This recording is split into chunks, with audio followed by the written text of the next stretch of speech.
Oh, what's up? This is Jacob here from Global Gaming 101. My throat hurts, so yeah. I just want to talk about the PlayStation 4. I know this is like really late, but yeah, I think it's gonna be a very, very good console.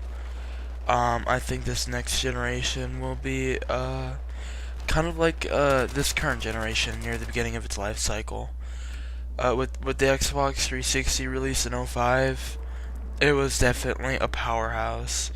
Um, Definitely mid-range and lower-end PCs cannot compete against the 360 at '05. Now it's a lot different, but I think it's gonna be kind of not the same, but it's gonna be to that mid higher range PC type of experience. We're not talking about like 2K resolutions or higher, cranked at like ultra settings or anything. I don't think that's going to be close to possible, but I do expect high settings for very demanding games and potentially native 1080p resolutions. That would be, exceptional. With the PlayStation 4, 8 gigabytes of GDDR5 memory is a lot. Alright, the Xbox 360 only has 512 megabytes of shared memory.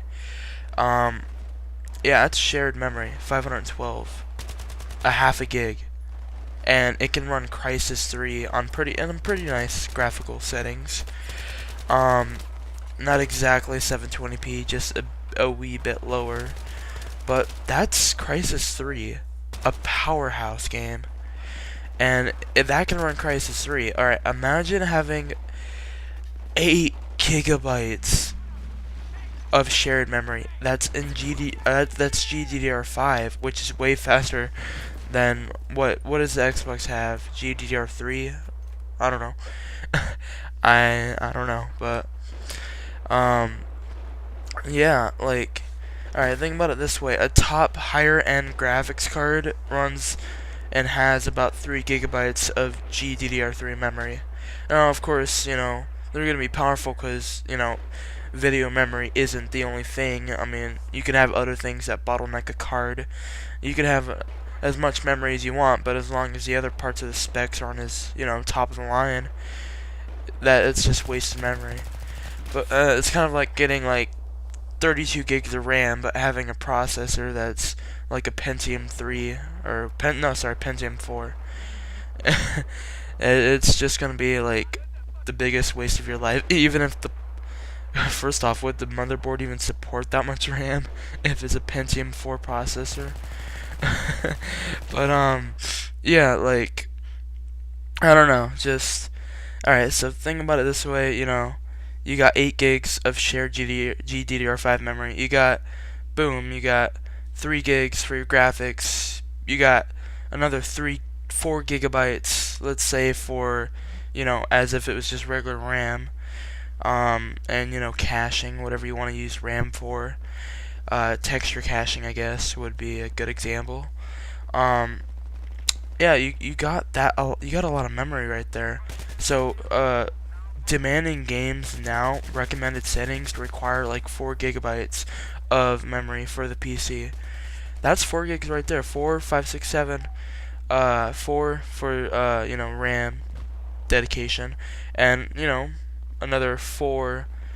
Alright, let's say another 3 for graphics, and then a gig for just dedicated towards the OS and whatever they're gonna do with that that feature where you can like you're always kind of streaming your game, kind of like on live a little bit.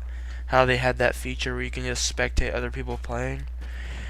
But I don't know if it's gonna be exactly like that. But that's kind of like the point. What they're basing their crap out around. Um, I do think that this new console generation will be good. Uh, Blu-ray disc drive, that's pretty cool. Hopefully it's going to be faster than this 2x disk drive so that less mandatory installs will be required and more streaming textures off the disc will be possible. Um, hard drive caching will probably exist, as I think it did already on the PS3. Um, hopefully with the 720 or whatever they're gonna call it, hopefully hard drive caching will be a complete default for games. I don't want to see mandatory game installs. Just the rumor where you have the disc, it's a Blu-ray disc, but it's just an install file, and then you use the disc for validation. I don't want that, but I would not be the first person to complain about it if that was the case. Like Xbox 360, it's kind of like a PC a little bit. You can have those optional game installs. The consoles are starting to become more like PCs, which is a good thing, but they still have that that thing that just says I'm a console and I'm proud about it. I'm proud to be one. You can't switch the hardware, whatever, which is good because it's not meant to be, interchangeable. That's the best selling point about a console, so that you don't have all these requirements just to run a game. I really do think this new console generation will be interesting. Um, I'm really excited to get my hands on a next-gen console, but I'm also going to be sticking around with my 360 and hopefully playing the new Bungie game, and possibly playing some other multiplats, and buying some exclusives like Gears of War 3. Now it's like $14 on Amazon new. Wait a little bit and you get a bunch of awesome games for low prices. But yeah, that pretty much concludes this video.